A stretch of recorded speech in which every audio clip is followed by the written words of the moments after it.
kita kasarannya nggak begitu banyak menggunakan bahasa yang berlebih-lebih.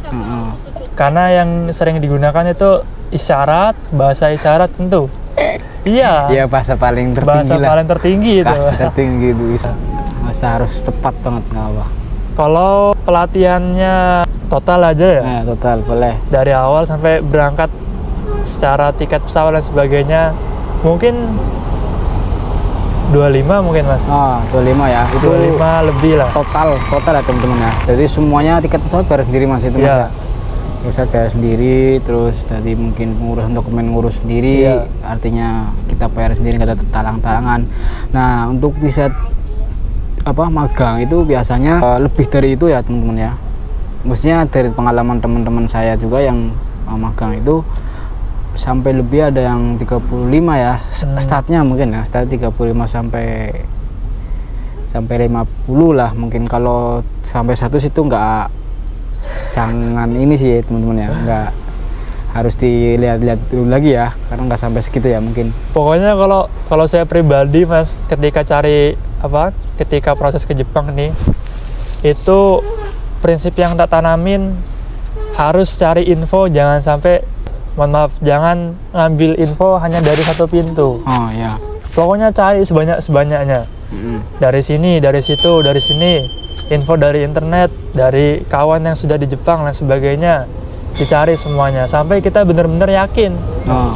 Ya kayak saya tadi, yakinnya baru 4 bulan baru yakin, sehingga baru berani memutuskan ngambil visa ini. Tapi kalau itu pertama tadi, cari info jangan hanya dari satu pintu. Yang kedua, jangan gampang untuk keluar uang sepersen pun. Ketika kita dapat info, oh harus DP dulu sekian. Nah, itu kan sudah jelas teman-teman belum dapat kepastian. Nah, itu jangan. Kalau memang belum dapat kepastian ya jangan keluar uang. Ya dia nggak mau ngasih kerjaan mas atau nggak mau ngasih info, ya cari tempat lain seperti itu. Tentu teman-teman yang ada di Jepang juga banyak yang alhamdulillahnya dapat info job dari pelatihan-pelatihan yang terpercaya, yang secara biaya lebih terjangkau, itu juga banyak. Nah, maka untuk cari info itu jangan malas-malas, jangan miskin info. Nah, harus digali terus sampai kita yakin. Karena kalau udah urusannya duit, kita mau memperbaiki ekonomi, malah justru kita ngeluarin uang, kan itu bagaimana kan jadinya. Malah susah.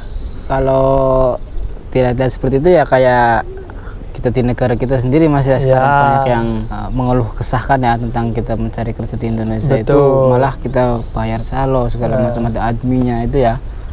Karena terlepas dari orang yang memang pengen segera memperbaiki hidupnya untuk jadi ekonominya lebih baik. Tapi meskipun begitu ya tetap hati-hati teman-teman. Hati-hati dan research lebih dalam lah. Betul. Seperti itu ya teman-teman ya. Jadi mungkin visa TG itu relatif lebih murah mungkin ya, bisa dikatakan ya, relatif bisa dikatakan ya. Gitu. Umumnya gitu.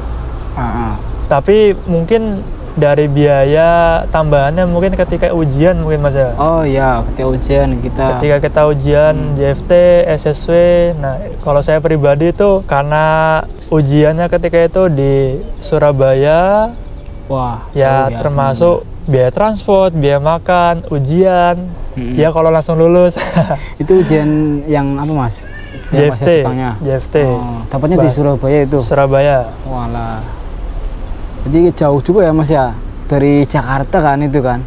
Oh enggak, karena pelatihan saya di Ponorogo. Kebetulan teman-teman Ponorogo. Kebetulan LPK-nya di mana mas? Di Ponorogo ya? Ponorogo, jadi ya lumayan juga Ponorogo ke Surabaya motoran. Walah. Itu selama 4 jam itu. Motoran 4 jam sampai tepos bogongnya. Itu perjuangan banget ya teman-teman ya, bisa dijadikan contoh ya, semangat terus. Kayaknya jangan dijadikan contoh mas, motoran ke Surabaya itu perjuangannya di Surabaya ya, dari LPK di Ponorogo.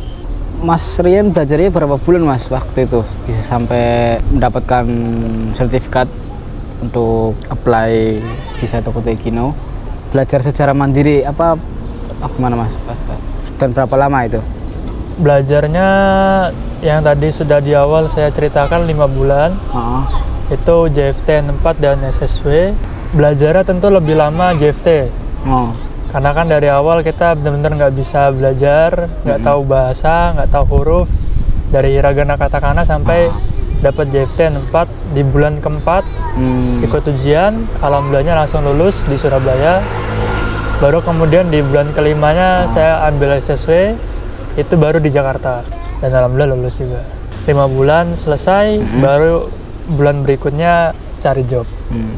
Cuman aslinya nggak, kalau yang SSW itu ada cerita lucunya. Saya ngambil SSW di Surabaya tadinya. Ngambil SSW di Surabaya itu salah daftar. Mungkin kalau teman-teman daftar SSW pengolahan makanan dan restoran itu sedikit ada persamaan. Nah, berbedanya itu ya ada tulisan manufaktur sama food service, apa lupa saya, dilupakan.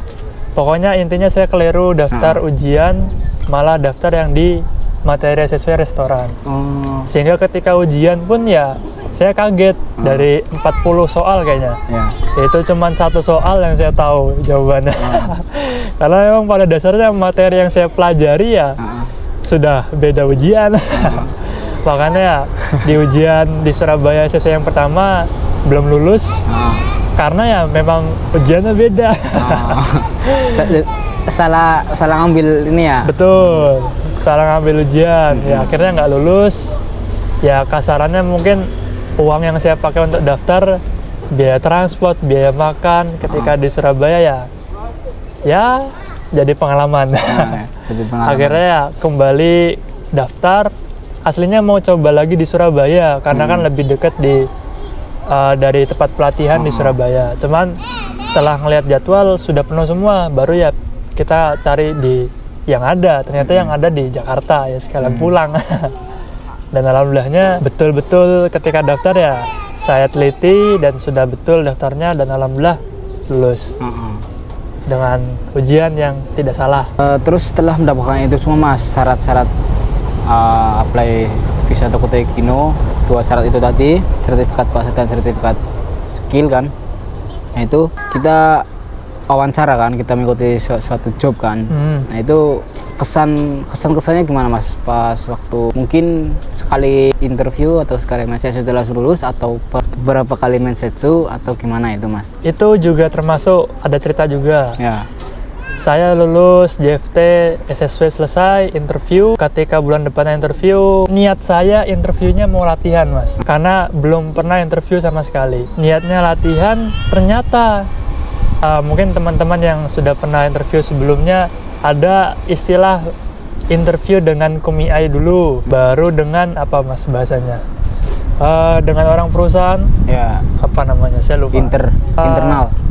Jadi ada istilah kita interview sama kumiai, istilahnya orang yang bertanggung jawab sama diri kita sendiri selama kita di Jepang. Ya orang yang ngurusin kita lah. Itu kan istilahnya interview latihannya di situ, sebelum ke interview sama user yang serius dengan orang kaisannya. Ternyata ketika saya interview, niatnya latihan, tapi ternyata ketika sekali interview langsung ketemunya user. Bukan cuma di situ Mas, ketemunya user pertama kali interview, saingannya itu orang-orang yang masih di Jepang, punya N3, punya N2, ex Jepang juga ada ketika itu. Otomatis secara kemampuan bahasa saya sangat-sangat jauh di bawah mereka. Dan otomatis ya pesimisnya ada, padahal ketika itu niatnya latihan sih. Ya pesimis, meskipun memang nggak ada niatan buat lulus. Termasuk ya kejadian betul ketika interview tanya jawab nggak bisa ngomong sama sekali, grogi. Nah ini juga termasuk jadi pengalaman ya teman-teman. Pintarnya kita di dalam ujian menyelesaikan soal ketika JFT itu nggak menjamin kita punya kepercayaan diri ketika ngomong dengan orang Jepang ya, langsung ya. itu kebalik teman-teman. Kayaknya pengalaman semua teman-teman yang sudah di Jepang fix. Kita tahu kanji, tahu kotoba banyak, tapi ketika diajak ngobrol beda. Sekali ngomong itu seakan-akan kita nggak pernah dengar kotoba ini, nggak pernah dengar kosakata ini. Tapi ternyata ketika kita tahu artinya, oh loh ini saya biasanya tahu artinya. Itu kejadian betul, grogi, ya hilang semua, nggak ada satupun kotoba yang nyangkut, kosakata yang nyangkut tuh nggak ada. Tambah terpuruk mental saya. Saingannya N2, N3, X Jepang, wah. Tapi ketika sesi terakhir, ketika ditanya pertanyaan apa yang mau diajukan, ya saya mengajukan pertanyaan yang berbeda. Terus juga mengutarakan niat saya, bahwasannya saya ketika itu masih umur sangat muda, saya nggak takut bersaing, saya berani, saya memang nggak punya pengalaman, tapi saya mau belajar, singkatnya seperti itu. Termasuk pertanyaan yang saya ajukan berbeda dari teman-teman yang lain. Umumnya mungkin teman-teman saingan interview ketika itu menanyakan apakah ada senpai, apakah perjalanan dari Apato ke Kaisal, pertanyaan-pertanyaan umum. Tapi ketika itu saya mungkin menanyakan pertanyaan yang agak beda, jadi alasan orang Kaisa melihat saya juga berbeda. Nah, mau tahu saya nanya apa, Mas? Mas. Boleh, Mas. Saya nanya apakah di pabrik itu boleh pakai kacamata. Ya, ketika itu saya banyak sekali dengar isu kalau ketika orang berkacamata itu susah dapat kerja di Jepang. Makanya di akhir interview yang lain mengajukan pertanyaan umum, saya mengajukan pertanyaan yang menurut saya penting untuk dari diri saya sendiri. Yang mungkin dari orang Kaisa ngelihat, oh ini orang mau kerja beneran ini kayaknya. Sehingga nggak expect, Mas. Nggak kita sadari orang Kaisa merespon pertanyaan saya itu dengan dia keliling pabrik sambil bawa kamera interviewnya itu ditunjukin ke karyawan-karyawan yang pakai kacamata. Ini loh pakai kacamata, megane kaketimas, megane kaketimas. Sampai segitunya expect, kan istilahnya kalau dipikir jawab di depan kamera, oh boleh, itu kan sudah cukup ya. Cukup. Tapi mungkin dari orang Kaisa menganggap langsung gitu ya. Menganggap oh ini pertanyaannya berbeda, simple tapi ada makna tersendiri kalau menunjukkan oh saya pengen kerja di sini, sehingga saya harus tahu syarat yang memudahkan saya di sini kerja karena saya pakai kacamata. Dan kebetulan ketika interview saya nggak pakai kacamata, Mas, makanya orang Kaisa nggak tahu. Oh kamu pakai kacamata dah. Diambil kameranya, dibawa keliling pabrik sama dia. Nih yang pakai kacamata nih boleh kerja nih pakai kacamata. Di situ langsung sensei saya yang ada di sebelah saya interview itu, wah fix sih Yan, kamu kayaknya lulus ini. Meskipun dari awal sampai akhir saya kayaknya 1-2 pertanyaan aja yang bisa saya jawab dari orang kayak saya itu. Dan kagetnya lagi ternyata lulus. Dari itu Mas ya yang bikin orang Kaisanya itu membuat Mas Rian ini diluluskan mungkin itu ya. Mungkin. Tapi ya kalau pengambilan resikonya lumayan tinggi kayaknya. Apa itu? Mengalahkan saingan orang-orang yang sudah punya N3, punya N2 X Jepang. Secara pengalaman dan basic bahasa harusnya orang normal ya milihnya yang itu ya. Tapi mereka mau milih orang yang masih sangat muda. Kebetulan saat itu saya umur 18 tahun, teman-teman. 18 tahun. Ya, jadi nggak punya pengalaman kerja, pertama kali ke Jepang naik komer. Lah kok kodernya alhamdulillahnya lulus dengan ya lika-liku seperti itu. Dengan niat awal latihan interview. Saya nggak ada niat lulus ya karena tahu, Mas, secara mohon maaf kriteria gaji, terus pemotongan dan sebagainya yang menyangkut dengan tujuan awal kalau kita mau nabung banyak itu kurang masuk Kaisanya. Makanya saya nggak ada niat untuk lulus. Lah, kok malah kebablasan. Jadi gitu. Jadi kadang seperti itu teman-teman. Saya juga mengalami ya. Tadi yang Mas Rian ceritakan ketika interview itu pas saya belajar materi sebelum interview ya mungkin beda jauh ya ketika kita langsung ngomong sama orang Jepang itu ya. Beda sekali. Saya berapa kali itu ya? 2 kali ada saya gagal teman-teman ya interview itu sama orang Jepang untuk mendapatkan job. Ya karena mungkin dari grogi terus belum menguasai materinya juga kan. Jadi itu memang pengalamannya itu beda. Berbeda. Rasanya kita ketika berhadapan dengan orang Jepang langsung itu tentu berbeda. Apalagi mungkin ketika yang interview mungkin orang tua. Nah, orang tua pakai masker susah. Iya, terus kan kalau orang Jepang ngomong langsung kan itu berbeda dengan sensei kita yang diomongkan di pelajaran gitu Mas ya. Tentu. Dari logatnya dia Logatnya. cepet, terus agak berbeda gitu ya. Itu kan membuat kita Butuh bingung. adaptasi. Adaptasi, Kupingnya, pendengarannya itu adaptasi lebih tentu.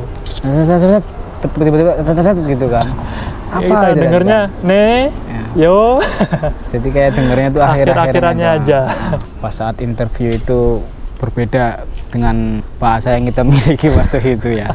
Terus setelah dapet job Mas, kan kebetulan itu berapa kali Mas interview yang lolos itu?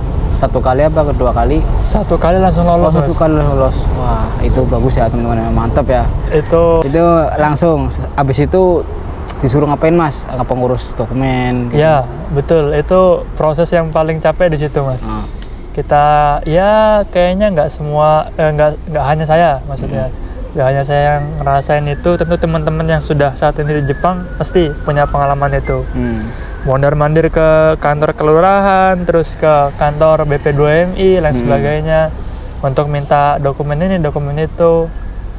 Nah itu banyak. Dan kalau langsung di ACC, kadang ya tertunda-tunda. Nah, itu yang kadang memerlukan buat waktu ya Mas prosesnya jadi makin lama. ya. Kadang ada dokumen-dokumen yang sudah kita kirimkan dipulangkan kembali karena kurang jelas atau mungkin lain sebagainya, ada kekeliruan. Ya perjuangannya saat itu seperti itu. Jadi dokumen juga termasuk proses yang penting ya teman-teman ya. Jadi teman-teman mungkin yang udah dapet job atau yang sedang mencari job dan untuk ketika proses itu harus memperhatikan dokumen juga ya teman-teman ya, karena Cukup melelahkan. cukup melelahkan juga kalau kita ada kesalahan atau apa ada yang kurang itu bisa Ya, menghambat menjadi lah. ya hambatan juga ya Proses kita untuk datang ke sini semakin ya cepat ke teman-teman. sini. Terus gini Mas, kan setelah itu proses semua selesai, terus dapat visa turun, berangkat ke Jepang. Itu awal mula merasakan kehidupan di Jepang itu seperti apa Mas? Kan perbedaannya banyak banget kan, dari segi budaya, terus dari segi jam kerja, mungkin dapat jam kerja malam, dapat jam kerja pagi. Terus ya banyak perbedaan lah yang kita alami di Indonesia dengan yang di sini, karena mungkin di Indonesia kita setiap sore bisa rame, di sini Ya. enggak gitu ya. Terus setiap pagi sepertinya Bisa ngopi. di sini ya pada kerja sepi. Jadi Ya. itu gimana Mas, apa pengalaman culture shock lah istilahnya ya, culture shock yang mungkin pertama kali Mas Trian rasakan ya ketika baru nyampe ke Jepang dan mulai bekerja di Jepang. Itu apa yang Mas Trian rasakan, apa yang membuat perlu adaptasi lebih lama lah mungkin, atau ada rasa nggak bertanya, mungkin ada, mungkin karena perbedaan tradisi yang banyak gitu. Ya. Mungkin ceritakan semuanya Mas dari situ, dari awal mula menginjakkan kaki di Jepang. Oke. Sebelumnya tentu saya jujur tidak pernah ada niatan untuk keluar negeri. Pertama itu teman-teman. Bahkan bisa dibilang sangat sebelum memutuskan ke Jepang itu, sebelumnya itu betul-betul anti dengan yang namanya luar negeri. Sehingga saya berpikir ya saya bakal lama dan akan terus di Indonesia. Karena tadi itu budaya terus lain sebagai gaya hidup yang berbeda membuat saya kadang khawatir kalau saya keluar negeri akan berubah seperti apa saya. Wah. Jadi Ultraman tapi. Nah, itu awalnya seperti itu, tapi pada akhirnya sadar kalau ya kita saat masih muda, ketika punya kesempatan untuk bisa memperbaiki ekonomi, kenapa enggak gitu. Ada benar. kesempatan ke Jepang atau mungkin teman-teman yang ke Australia, ke Korea dan sebagainya punya kesempatan itu, pada akhirnya kenapa enggak kita ambil gitu. Ya. Akhirnya singkat cerita ya saya ke Jepang, mau ke Jepang, nah proses ke Jepang dan akhirnya sekarang ke Jepang, jujur culture shock-nya nggak ada Mas. Jadi memang pada dasarnya saya berangkat ke Jepang itu ya memang hanya berpikir kerja. Jadi jujur melihat mungkin yang umumnya orang tahu Jepang itu bersih, terus mungkin secara dunia kerja lebih disiplin, apalagi hal-hal yang mungkin umumnya orang menilai Jepang itu sangat beda dengan Indonesia. Justru ketika saya tahu di Jepang pertama kali datang, nggak juga. Ah. Dalam artian nggak juga, ya di Indonesia saya yakin juga banyak tempat-tempat yang bagus, yang indah, yang bersih. Meskipun memang karena kita, oh jangan salah ya teman-teman ya, kita misal kayak main ke Tokyo, ke kota-kota besar Osaka, itu juga banyak tempat-tempat yang kasarannya kumuh, yang banyak sampah, itu juga banyak. Terus hal-hal yang kayak orang bilang dunia kerja Jepang disiplin, setelah kita kerja di Jepang juga ya banyak juga yang ngeremehin, yang nggak disiplin waktu, yang telat juga tidak 1-2 orang, dan itu orang Jepang. Jadi itu nggak mengagetkan saya, dan terus kok ketika kita ngelihat Jepang tuh wow, itu juga enggak. Satu yang bikin saya wow itu keamanannya di sini sih. Keamanannya di sini. Contoh misal perempuan mungkin kalau di Indonesia keluar main sendiri mungkin agak was-was mungkin ya. Tapi kalau di Jepang teman-teman jangankan keluar ke stasiun, naik bis lain sebagainya, main ke sana kemari, meskipun perempuan mungkin bareng temennya, itu aman sih kayaknya, aman. Minim kriminalitas. Betul, bukan berarti nggak ada sama sekali juga enggak. Sangat standar keamanannya itu oke. Wow. Nah, itu yang mungkin bisa dibilang Kartasok. Dan adapun yang lain, budaya, dunia kerja, kesopanan dan sebagainya, kejujuran, kalau saya pribadi sih nggak begitu kaget mas. Dan jujur saya pribadi menilai hal-hal seperti itu di Indonesia masih ada. Mungkin secara kuantitas tidak sebanyak atau seumum di Jepang, tapi ya di Indonesia juga masih ada, sehingga nggak sebegitu membuat saya culture shock mungkin. Jadi biasa. Jadi nggak terlalu banyak yang bikin shock ya ketika. Jadi adaptasinya pun juga lebih enjoy aja. Ya, nah tetap ada perbedaan budaya, cuman ya masih ada juga yang ngelakuin seperti itu tuh di Jepang ya. Betul. Pengalaman pertama kali di Jepang kurang lebih gitu. Perbedaan kerja Mas apa sebelumnya Mas Rian mungkin gimana itu Mas? Juga ketika kerja di Jepang itu rasanya apakah lebih berat, apakah merasakan tekanan, apakah merasa kaget dengan sistem kerjanya, atau lebih fleksibel atau enak, atau gimana itu Mas pas pertama kali?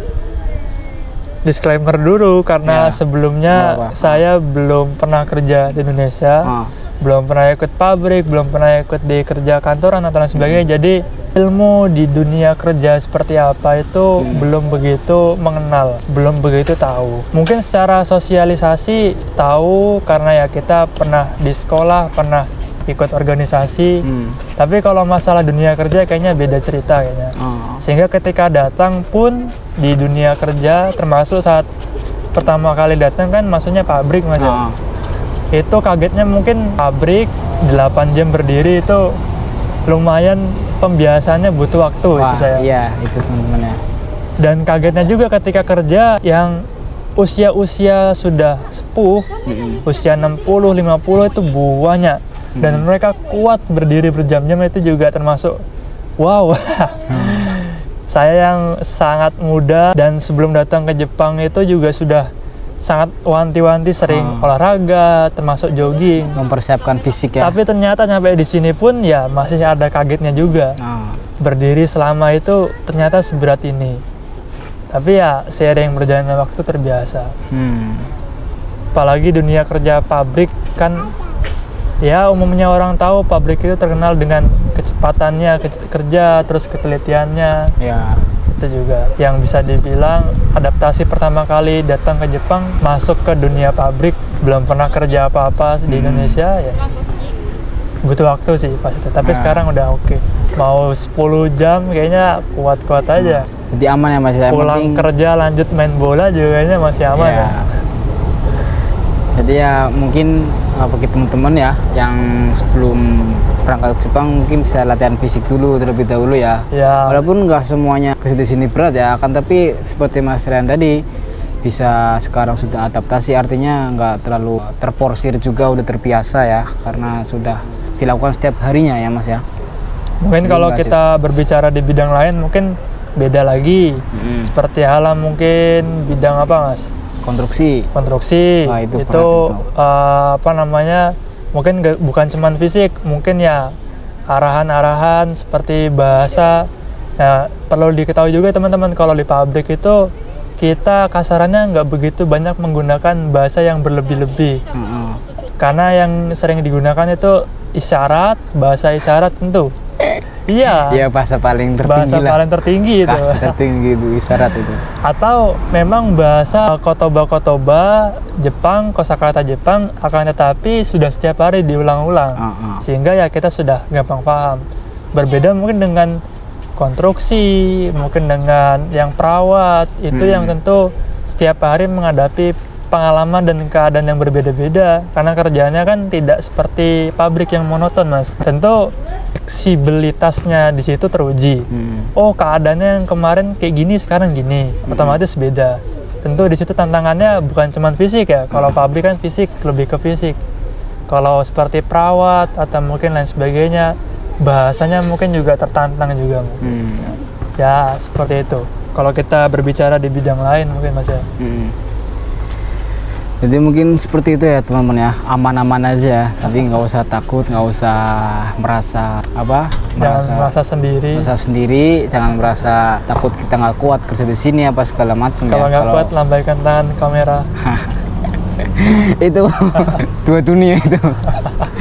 Jadi seperti itu ya teman-teman ya. Jadi buat teman-teman semuanya ya, untuk yang mau bekerja di Jepang, terus semangat ya, terus latih, mempersiapkan diri, mempersiapkan fisik, mental, segala macam, mempersiapkan bahasa juga yang tentunya lebih penting ya untuk kita berkomunikasi selama di Jepang ini, baik itu kehidupan sehari-hari maupun kehidupan di pabrik kita nanti ya. Oke, mungkin cukup sampai di sini dulu Mas ya. Nanti bisa kita lanjut ke sesi yang selanjutnya. Oke. Tentang perjepangan tentunya, dunia kerja di Jepang, kehidupan sehari-hari itu bagaimana dan seperti apa ya. Tentang cewek Jepang. Tentang cewek Jepang juga boleh nanti. Oke, mungkin seperti itu aja ya teman-teman ya. Kita tutup video ini.